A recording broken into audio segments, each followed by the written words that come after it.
Nega model qizlar mayizli suv ichadi? Har bir modelning go'zalligi ortida qimmat kosmetik mahsulotlar yoki mukammal makiyajlar turganini o'ylaysizmi? Afsuski, bu har doim to'g'ri emas. Modellar va ko'plab go'zallik mutaxassislari oddiy, ammo samarali tabiiy usullardan foydalanishadi. Ularning eng mashhur sirlaridan biri mayizli suv. Mayizda B, C va E vitaminlari mavjud bo'lib, ular terining sog'lom va yorqin ko'rinishini ta'minlaydi.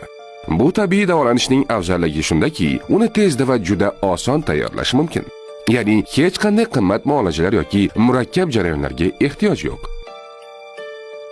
Mayizli suvni tayyorlash uchun bir osh qoshiq mayizni yaxshilab yuvib tozalang. Yuvilgan mayizlarni bir stakan iliq suvga solib qo'ying. E'tibor bering, issiq emas, iliq suv bo'lishi kerak. Ertalab ichish uchun tayyor bo'ladi. Yana bir afzalligi shundaki, uni muntazam ravishda ichish kerak emas. Yaxshi natija uchun oyiga atigi 5-6 kun ichish kifoya. Salomatlik